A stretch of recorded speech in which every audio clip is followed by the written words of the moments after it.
আমার প্রিয় কিশোর কিশোরী তরুণ তরুণী বন্ধুদের প্রশ্ন করছি, তোমরা জীবনে ঈগল হতে চাও নাকি তোমরা টিয়া চড়াই পাখি হতে চাও? ঈগল এমন একটি পাখি যে কম শব্দ করে, কিন্তু সে আকাশের অনেক অনেক উপরে উঠতে ভালোবাসে। আর চড়াই, টিয়া, শালিক এরা আকাশে বেশি উঠতে পারে না, কিন্তু এরা খুব বেশি কথা বলে, বকবকম করে। বন্ধুরা, তোমাদের ঈগল সম্বন্ধে কয়েকটা গুরুত্বপূর্ণ কথা বলছি। তোমরা নিশ্চয়ই জানো যে আমেরিকা যুক্তরাষ্ট্রের ন্যাশনাল বার্ড হচ্ছে ঈগল। তারপরে আমেরিকা যুক্তরাষ্ট্রের ন্যাশনাল এমব্লেমে ঈগলের ছবি রয়েছে। এছাড়া বিভিন্ন মাইথোলজিতে, যেমন গ্রিক মাইথোলজিতে গড জিউসের সাথে ঈগলকে কল্পনা করা হয়। রোমান মাইথোলজিতে গড জুপিটারের সাথে ঈগলকে কল্পনা করা হয়। এছাড়া জুডিজমে ধর্মে ঈগলকে symbol of God's mercy and protection হিসেবে কল্পনা করা হয়। খ্রিস্টানিটিতে ঈগলকে সিম্বল অফ রিবার্থ এবং যিশুর সাথে কল্পনা করা হয়। হিন্দু এবং বৌদ্ধ ধর্মে ঈগলকে গরুর পাখি হিসেবে কল্পনা করা হয় এবং তাকে বিষ্ণুর বাহন হিসেবে মনে করা হয়। ঈগলকে বলা হয় the king of the sky. এই ভিডিওটা আমার বয়স্ক বন্ধুরাও দেখতে পারেন, কেননা সফলতার কোনো বয়স নেই। বহু মানুষ সফল হয়েছেন বেশি বয়সে। তার ভিতর অন্যতম KFC ব্র্যান্ডের প্রতিষ্ঠাতা, যিনি 65 বছর বয়সে এই সফল উদ্যোগ শুরু করেন।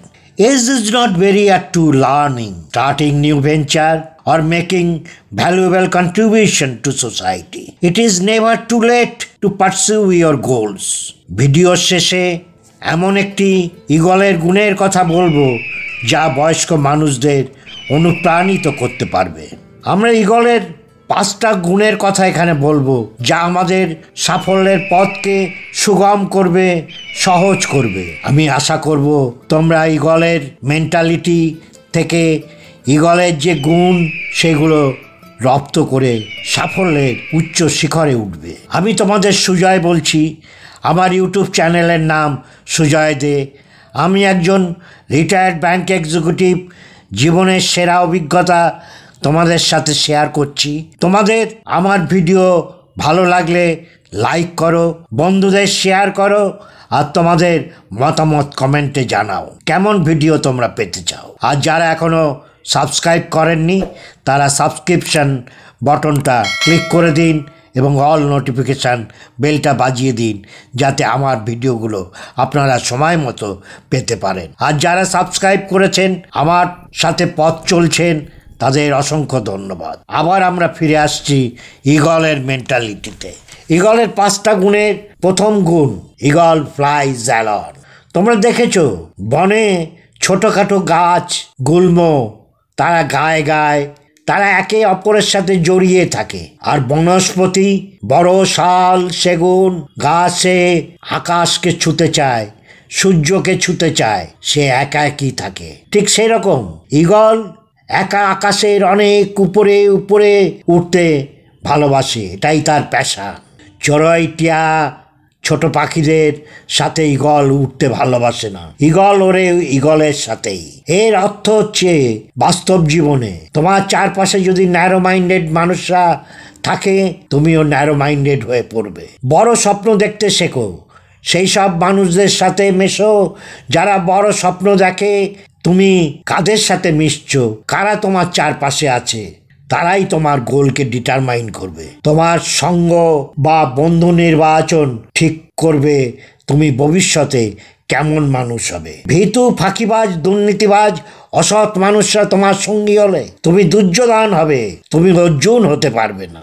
Second quality, eagle have vision. Eagle 5 kilometre উপর থেকে তার শিকারকে চিহ্নিত করে এবং তার উপর স্থির নজর রাখে, মানে ফোকাস। ঈগল তার ফোকাস থেকে সরে না যতক্ষণ না শিকারটা ধরতে পারছে। এই শিকার ধরার পথে যত অবস্ট্যাকলস বা চ্যালেঞ্জ আসুক, সে নির্বিকার থাকে, সে তা উপেক্ষা করে এবং অবশেষে জয় করে। এখান থেকে আমরা শিখলাম আমাদের গোলের প্রতি ফোকাস থাকতে হবে। অর্জুনের লক্ষ্যভেদের মতো যত বাধা বিপত্তি আসুক লক্ষ্য অর্জনের পথে তোমাদের হেলায় সেগুলোকে অতিক্রম করতে হবে। Remain focused in your life. হতাশ হয়েও না, তুমি সফল হবেই। B fearless. ভিতুরা সফল হয় না, সফল ব্যক্তিরা সাহসী হয়। দৈহিক সাহস নয়, মানসিক সাহস খুব জরুরি। এগিয়ে চলো চরৈবতে। 3 number mentality. Eagle keeps raising above problems. Eagles are tenacious. এর মানে হচ্ছে ইগল ঝড়কে খুব ভালোবাসে, মানে স্টর্মকে। যখন ঝড়ের সময় সব পাখি ভয়ে নিরাপদ আশ্রয় খোঁজে গাছে বা বাসায়, তখন ইগল ঝড়ের হাওয়াকে কাজে লাগিয়ে আকাশের আরো উপরে উঠতে থাকে। এই চ্যালেঞ্জ গ্রহণে ইগল আনন্দ পায়। কালো মেঘের দেশের উপরে ইগল উঠে যায়। এই প্রাকৃতিক বিপর্যয় ইগলের কাছে একটা অপরচুনিটি। তারপর ইগল গ্লাইড করে নামতে থাকে। তখন আর তার পাখনাকে কাজে লাগাতে হয় না, হাওয়ার গতিতেই সে নামতে থাকে, তার পাখা বিশ্রাম পায়। যারা সফল হয় তারা চ্যালেঞ্জ গ্রহণ করতে ভয় পায়। যখন সকলে ভয় পাচ্ছে তখন আপনার সাহস আপনাকে সহজে সফলতা এনে দিতে পারে। শেয়ার মার্কেটে যখন দেখেছি ধস নামছে তখন সাধারণ বিনিয়োগকারী তার ইনভেস্টমেন্ট ঘরে তুলে নিয়ে আসছে। কিন্তু বুদ্ধিমান লোকের কাছে এই সময়টা হলো গোল্ডেন টাইম টু ইনভেস্ট। তোমরা কমফোর্ট জোন থেকে বেরিয়ে আসতে চেষ্টা করো। কমফোর্ট জোনে থেকে, মা বাবার আদরে থেকে তুমি ক্যাডবেরি বেবি হতে পারবে এই যুগের, কিন্তু সফল হতে পারবে না। সফল হতে হলে তোমাকে কমফোর্ট জোন থেকে বেরিয়ে আসতে হবে, চ্যালেঞ্জকে গ্রহণ করতে হবে। যখন মানুষ ভয় পাচ্ছে, নিরাপদ আশ্রয় যাচ্ছে, তুমি একা বেরিয়ে পড়ো, তবেই দেখবে তোমার সফলতা খুব কাছে এসে গেছে। Number 4, eagle never eats dead meat. Eagle মৃত প্রাণীর মাংস খায় না। ইগল নিজে যা শিকার করে সেই টাটকা মাংস খায়। অর্থাৎ যে পুরনো সফলতাকে নিয়ে বসে থাকে সে আর এগিয়ে যেতে পারে না। পুরনো সাফল্যকে নিয়ে বসে থেকো না, সাফল্যের নতুন নতুন শিখরে আহরণের চেষ্টা করো। পুরনো পচা মাংস খেয়ে কি হবে? নতুন নতুন শিকারে বেরিয়ে নতুন নতুন শিকার ধরে নিয়ে আসে ইগল। সেই টাটকা সফলতাকে সে রিলিজ করে। পুরনো সাফল্যের স্মৃতি রোমন্থন করো না, তোমরা নতুন নতুন সাফল্যের শিখরে ওঠার চেষ্টা করো। Number 5, eagle possess vitality. ইগলের যখন অনেকটা বয়স হয়ে যায়, প্রায় বৃদ্ধ হয়ে যায়, তখন তার পালকের জোর কমে যায়। তখন সে আগের গতি ও ক্ষিপ্রতা উঠতে পারে না।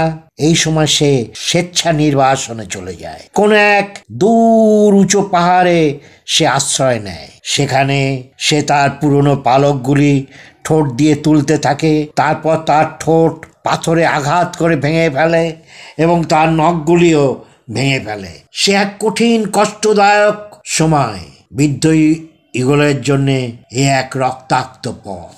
সেই এই অবস্থায় তার গোপন আস্তানায় থাকে যতদিন না তার নতুন পালক, ঠোঁট ও নখ গজাচ্ছে। তারপর সে আবার নতুন উদ্যমে, নতুন শক্তিতে উজ্জীবিত হয়ে আরও উঁচু আকাশে উঠতে সক্ষম হয়, যা সে আগেও পারেনি। অর্থাৎ কখনো কখনো আমাদের পুরনো অভ্যাস ত্যাগ করতে হয় যা আমাদের বোঝা মনে হয় এবং সময়ের সাথে সাথে যার মূল্য আমাদের কাছে কমে গেছে।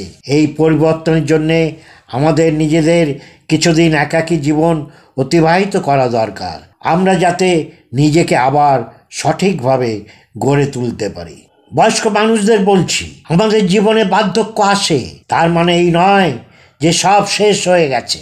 নতুন পরিবেশের সাথে মানিয়ে নেবার জন্য একটু প্রস্তুত হয়ে নতুন উদ্যমে আমরা নতুন শিখরে উঠতে পারি। সে অর্থনৈতিক কর্মকাণ্ড হতে পারে বা সৃষ্টিশীল কর্ম হতে পারে, লেখা, গান, বাগান করা বা নতুন করে প্রেম ভালোবাসা হতে পারে।